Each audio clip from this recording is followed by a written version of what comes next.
There's a newsstand over there! Want to grab a copy of The Steambird? We know our Fontanian friends love a little drama. There's no way they'd let their readers down. Isn't that Charlotte? And standing next to her, surely that can't be Kinich? How about... Lost treasure resurfaces at last. Behold the beauty of the Remurian teacup.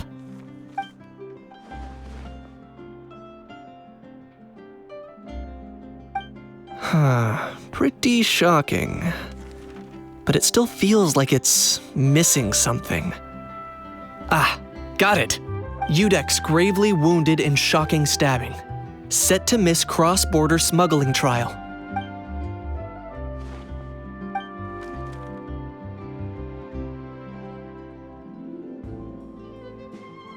Huh? What?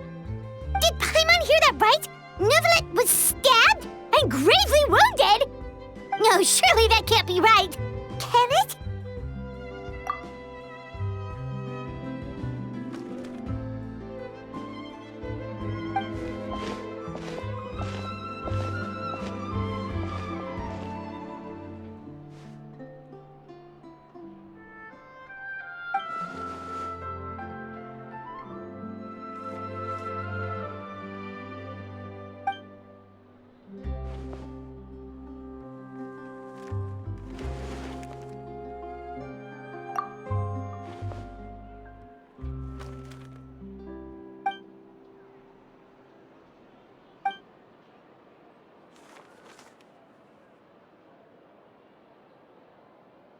Hey there, you two. Fancy running into you here. Yeah, that, and also a less than pleasant shock. What the heck was all that about a Saurian meat restaurant and the Udex getting stabbed? Please say you weren't being serious.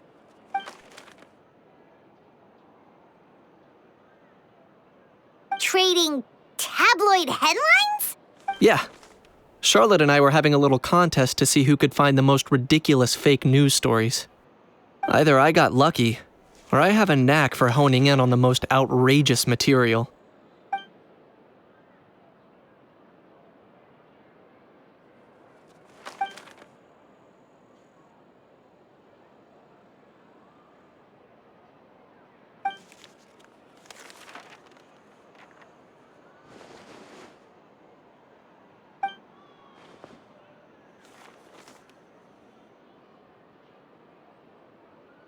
If I had to quantify it, I'd say about 1% of what they write is the truth.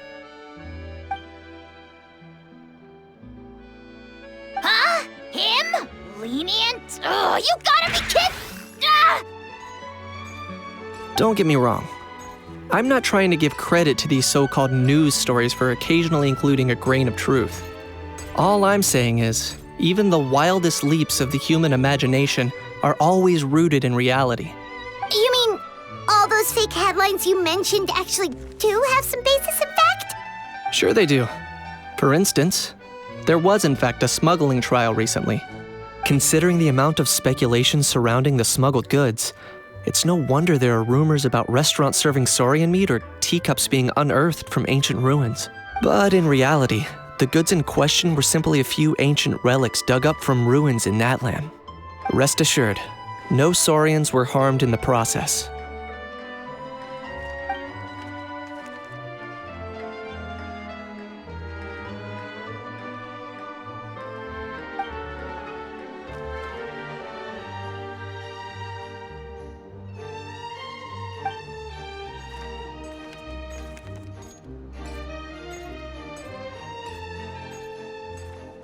Oh, okay!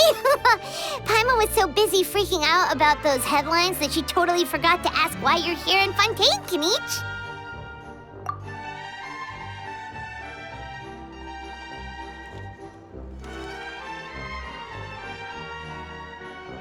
It was a pretty open and shut case, and my testimony in court was clear enough.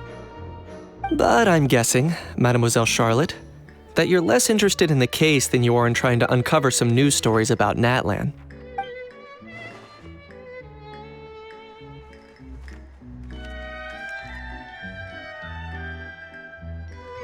I appreciate your kind invitation, but like I said, storytelling isn't really my forte. Kaniche the speechless! Kaniche the tongue-tied! Huh? If you're dead set on doing an interview, why not talk to the Traveler instead?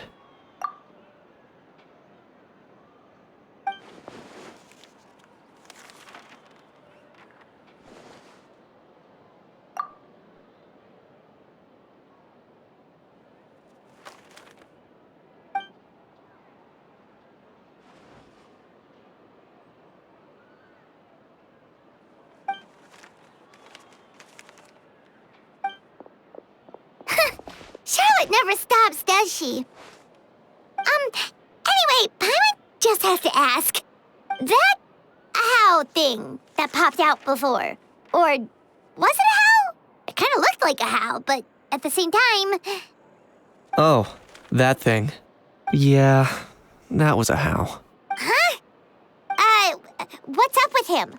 Like, he's still noisy, but he's way quieter than before. It's like he's trying to hide or something. Could be. Not acclimatizing? Aw, poor Almighty Dragon Lord is not feeling well. Too bad he can't come out to argue back. What do you mean? There's nothing physically wrong with him. It actually has to do with a strange law we learned about after arriving in Fontaine. Apparently, it's forbidden to release flying objects within Fontaine City limits during the first 3 days of each month. Paimon sure does! Paimon's been down this road before. There's an easy solution. As long as Kaniche holds onto a how's tail, he'll be considered an Almighty Dragon Lord balloon, not a flying Almighty Dragon Lord. Not gonna lie, I was considering that. But a how wasn't too thrilled with the idea of huffing and puffing away in the form of a mini helium balloon. That said, it's pretty annoying how he keeps randomly popping up all of a sudden. Anyway, this morning I saw a notice outside the Palais Mermonia about an event that's set to take place outside the city soon. Something to do with filmmaking. I hear that's all the rage here. I was planning to stay here and do some exploring for a few extra days anyway, so I think I'll go check it out. It'll be a good chance to let that noisy helium balloon out. He might even learn a thing or two. If you're free, why don't you come along?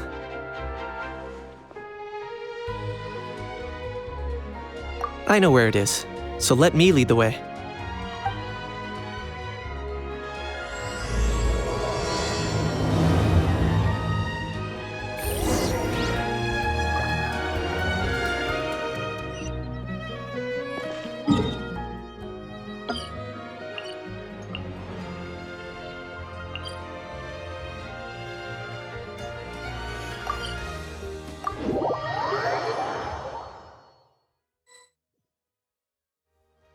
Looks like I remembered correctly.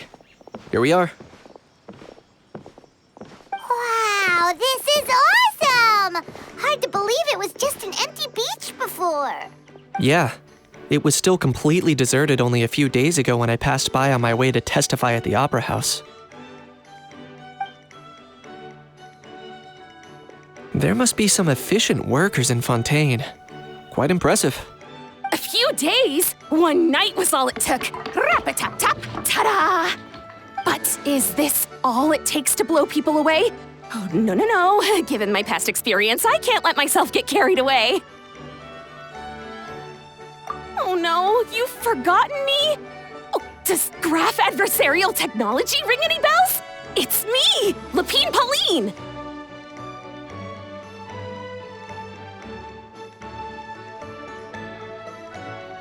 Of course! How else would we have managed to build Fantasyland in a single night? Fantasyland? At least that's how I like to think of it myself. A magical land of fantasy, the stuff of film buffs' dreams. I know it sounds like I'm laying it on thick, but that really is the goal here. As you can see, the theme of this amusement park is Fontainian filmmaking, a place for all film lovers to come together and co-construct a world of dreams. Co-construct? Well, that's a relief. Sounds like you're sharing the cost this time rather than pouring your entire life savings into a single project. Nope! I might be inviting others to help fund this, but that doesn't mean I haven't thrown all my life savings into it, too! Huh? You've got to be kidding. Ha! Look at you, puny little humans. Recklessly betting your entire future against some stupid vanity project. If you're expecting even an ounce of sympathy from the almighty Dragon Lord, dream on! Mockery is all you shall get, straight from the heart! Sorry, just ignore that little gizmoid. He likes to butt in occasionally. Do go on. Gizmoid? Who are you calling Gizmoid? You're the Gizmoid! Wow! That's quite a nifty mecha you've got yourself there. Is it some sort of smart personal assistant? You ought to let Miss Charlotte see your cool gadget. Who knows? Maybe you could even look into mass production! Mass production? Ugh, insolent, vulgar, and disrespectful! I, the almighty Dragon Lord, am one of a kind! There has never been another like me, nor will there ever be! And another thing, smart is the understatement of the century! I shall have you know that I am Kahulahau, forebear of ancient wisdom! I lived for eons long before any of you were born! What? Heavens above! I beg your pardon, forebear of ancient wisdom. Please, I meant no offense. Idiot meets idiot. What's all the fuss? Making some new friends, are we? Miss Navia! Allow me to introduce the star behind all the work that's gone into this venue. Miss Navia, president of Fontaine Spina di Rosula. Hello, everyone. Partner, Paimon, how have you been lately?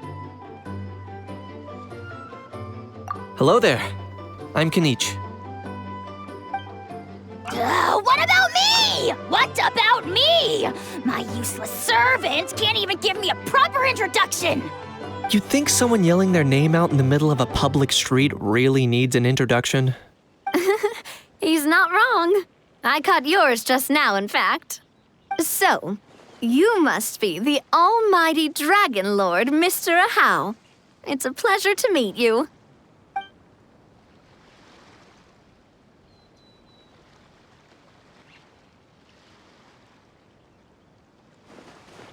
Oh, see that? That's what I call proper manners. Well, it's not every day you meet a well-mannered human. Navia, was it? Excellent. You may address the almighty Dragon Lord by his name. Navia, don't you think the title Almighty Dragon Lord is a bit silly? It's no big deal. All little animals do that, don't they? I mean, try to puff themselves up to look more impressive. Anyway, it's all thanks to Miss Navia and the Spina di Rosula that Fantasyland's gotten up and running in the space of a single night. Honestly, thank heavens! After all that paperwork and endless waiting, the event and venue finally got the green light.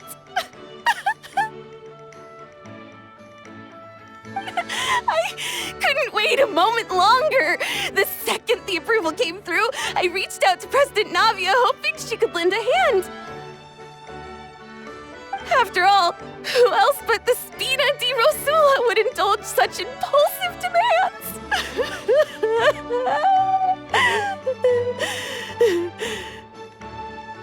Sorry, traveler. Miss Lapine Pauline sometimes gets a bit overwhelmed by her own excitement, as you can see. I'm guessing she hasn't gone into much detail about the event yet, so let me fill you in. In short, the Cheval Moran Film Fantasyland is a fan convention that's open to film enthusiasts from all over Teyvat.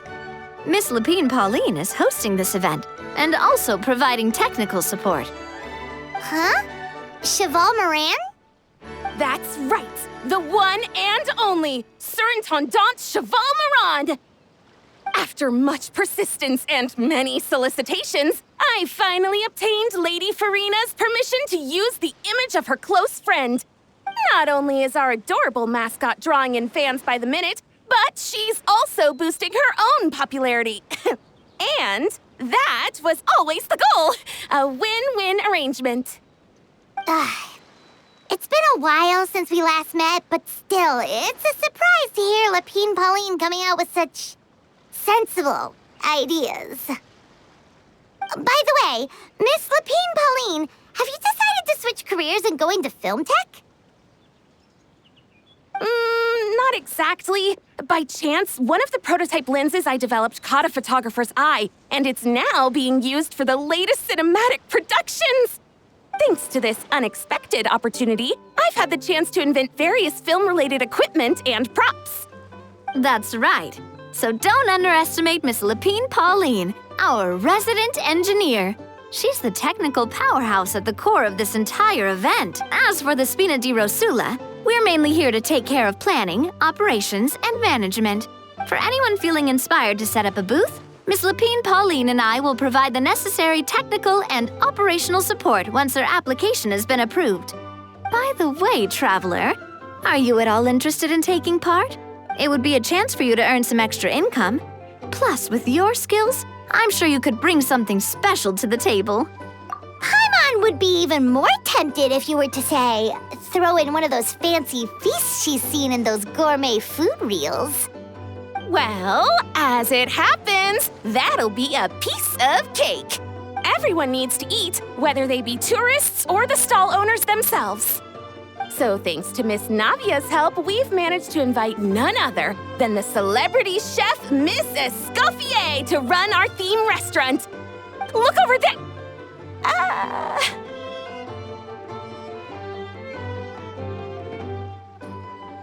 You!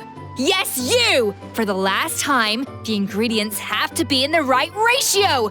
Get it right next time, or you might as well just lie down on the chopping board yourself.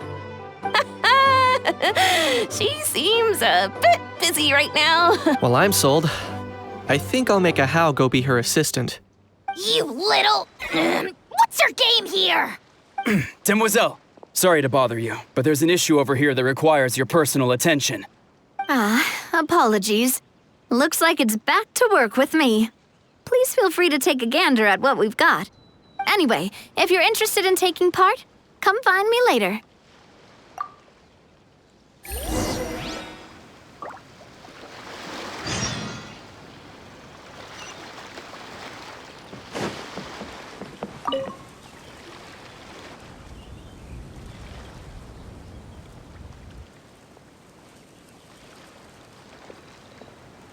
Traveler, it's you! Ready to join the Cheval Moran Film Fantasyland crew?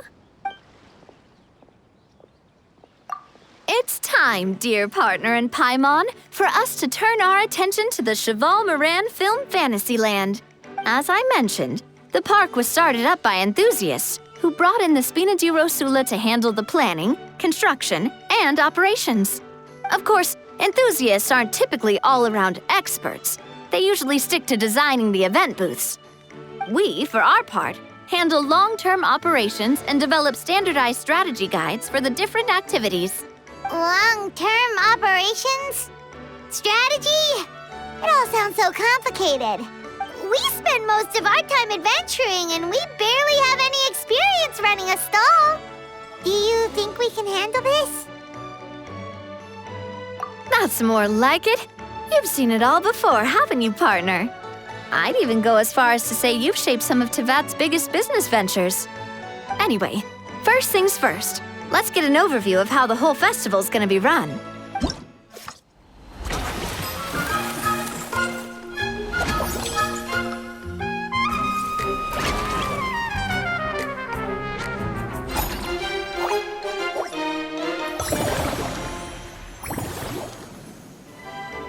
As you can see, our Fantasyland's a bit like a sugar-free macaron right now. Several areas are still under construction. The Spina's only been able to hire a limited number of craftsmen. Besides, we don't have enough experience to handle multiple projects simultaneously. That's why I chose to adopt a time slot-based planning method, so we can focus on specific tasks during each designated period. Upgrading facilities, expanding the venue, hiring staff. All of this requires funds and time slots to accomplish. So, it's our job to allocate precious time slots in each business cycle to the most worthwhile tasks. As we attract more guests and earn money to add to our funds, we'll also be able to work more efficiently, which will allow us to divide each cycle into finer time slots, which will let us get more done. So we'll be limited in the decisions we can make and tasks we can focus on within each time period. Which means we have to use our limited actions and Mora to earn even more Mora. Kinda like playing chess or cards then. Cooking up a strategy in advance is gonna be key. Paimon thinks she just about gets it. How do you feel about it, Traveler? Yep, come on, we can do this. You mentioned standardized strategy guides just now. Does that mean there are non-standard ways to take part too? Of course.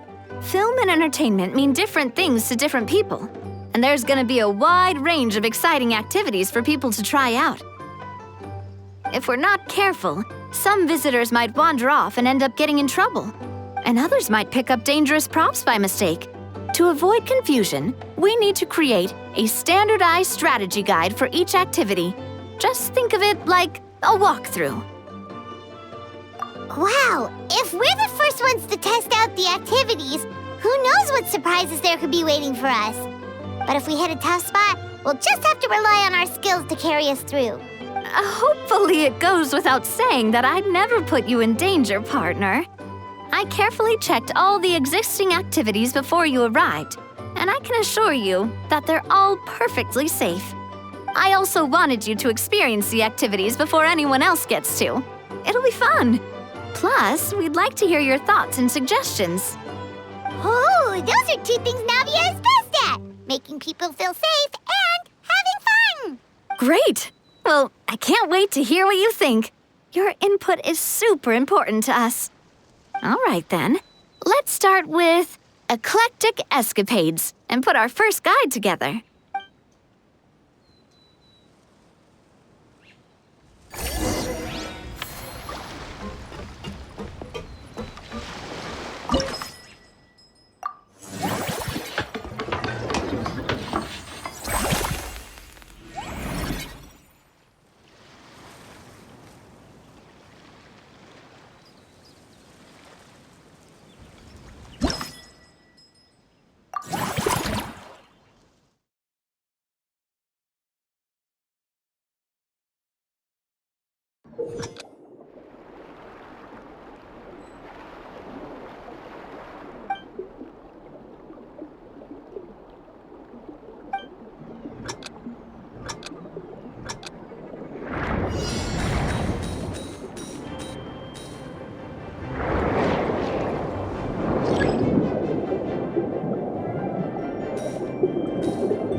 Both of you seem even more excited than before. Looks like your first trial run didn't disappoint.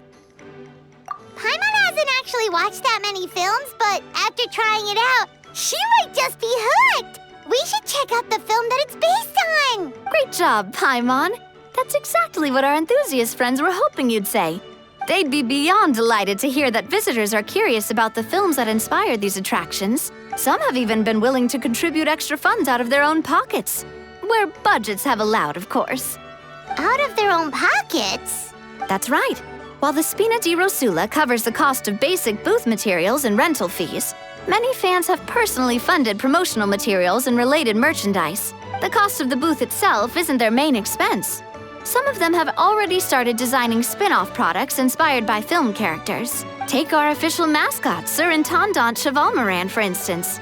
She won second place in the last most popular character poll for the comic film category, and was even dubbed the pinnacle of round, bouncy cuteness. Many people have expressed interest in designing cushions based on her image, using the highest quality fabrics and hiring the most skilled artisans to mass produce them. These cushions will officially go on sale at the next convention alongside lots of similar products. Don't worry. As Sir Intendant Chevalmoran's guardian and official image rights agent, Farina's already getting 60% of the sales revenue. After all, the fans are doing this voluntarily, not for profit, but to promote Sir Intendant Chevalmoran's adorable image. The more Mora ends up in Farina's purse, the better Sir Intendant Chevalmoran's meals will be. And who wouldn't be happy to hear that? Oh, Paimon likes the sound of that. Everyone working hard for something they all love without worrying about profit. Still, we can't just ignore Mora completely. Whether it's fan creations or official commercial projects, some level of financial balance is still necessary. The same logic applies to the Chevalmoran Film Fantasyland taken as a whole. Once we finish the standardized strategy guides, our attractions can officially be open to the public. But we can't take personal charge of the ticketing process. There's plenty of work to do at the various booths, and the park itself is a work in progress. We'll need to assign dedicated employees to maintain and manage each attraction. There's a recruitment section on the park's bulletin board. We've received many applications, and each candidate has their strengths. Our job is to match the best candidates to each attraction based on their overall performance. Once assigned, the staff will keep the attractions running, ensuring a continuous revenue stream. Wait, so we've suddenly gone from being playtesters to heads of human resources? That's definitely a first for us.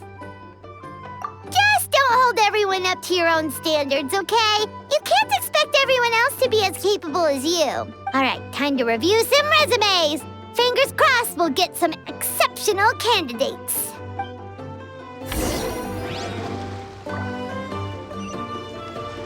Take it easy.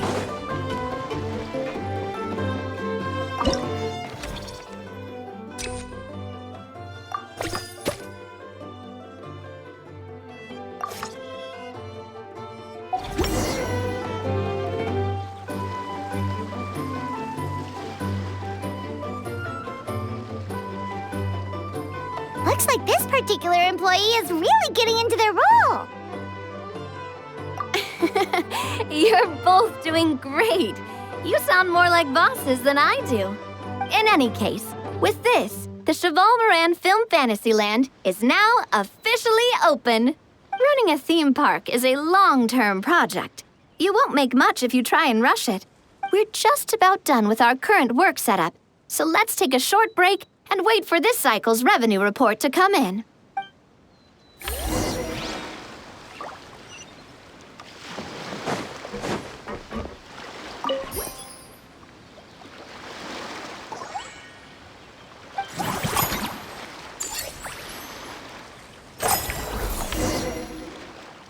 Well, the numbers might not look that impressive, but given that we're just getting the ball rolling, I'd say that wasn't a bad start. Building on this momentum, we must consider rolling out more unique business strategies during the next cycle. To draw in the crowds, I've invited one of Fontaine's very own celebrity chefs, my good friend escoffier. She'll be performing right here in the amusement park's restaurant. On that note, let's go catch up with her. So, is the restaurant part of our business strategy too? There are so many layers to this operation.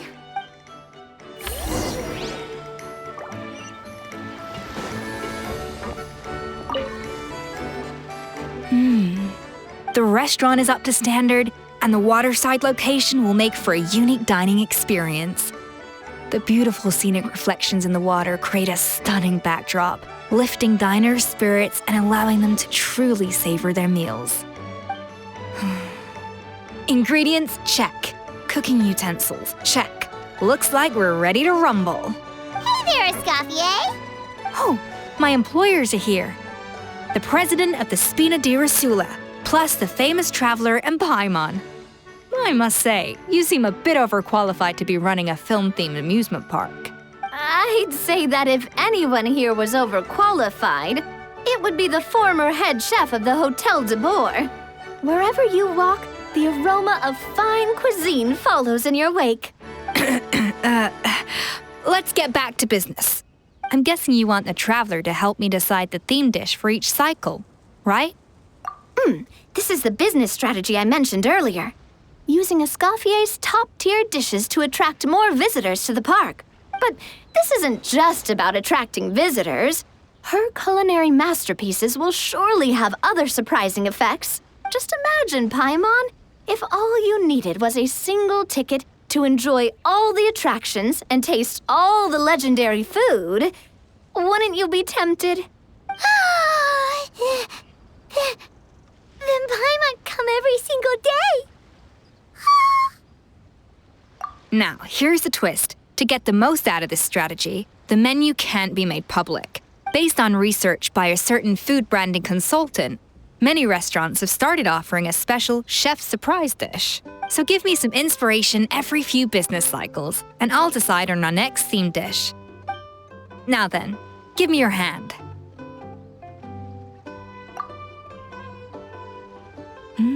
A warm and energetic feel.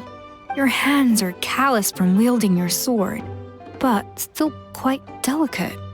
When you grasp its hilt, it's like you're holding the bow of a violin.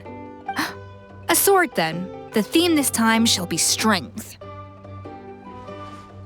All right, let's find out what strength looks like in gastronomical form.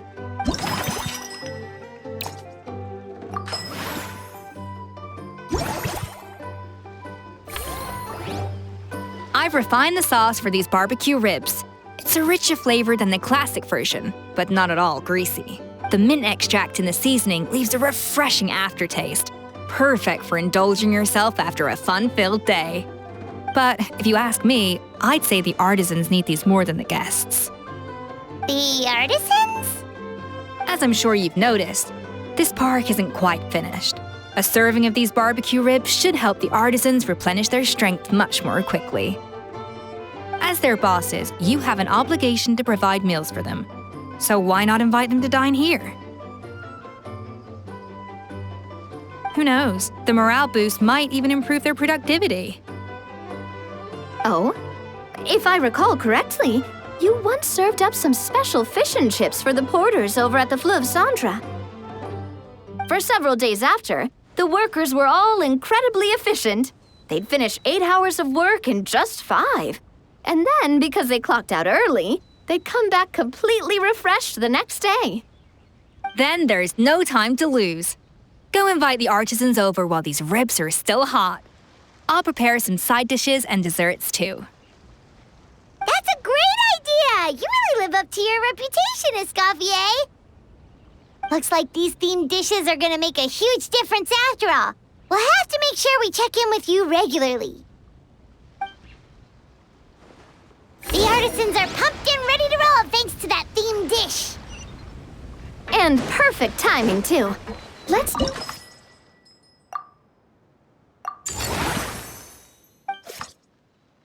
We should be able to attract more customers by upgrading the stall, don't you think? That's right. Based on my business experience with the Spina di Rosula, I've quantified the service value to help you intuitively understand how satisfied customers are with each stall. An attraction will reach its ideal revenue only when its service value meets customer expectations. As we improve and expand our facilities, expectations will also increase accordingly. When that happens, we can deploy more capable employees or invest funds in training to enhance our employees' skills.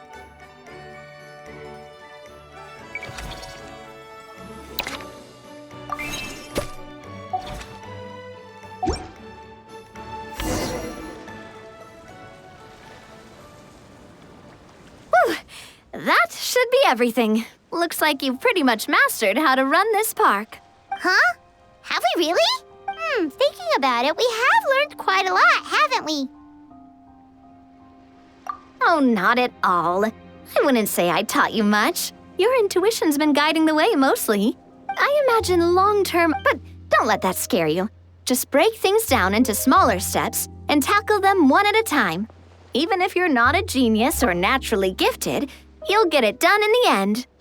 Whoa, seeing your own progress has really got Paimon fired up! Actually, she's gonna jot your words of encouragement right down. From here on out, we'll be running the Chevron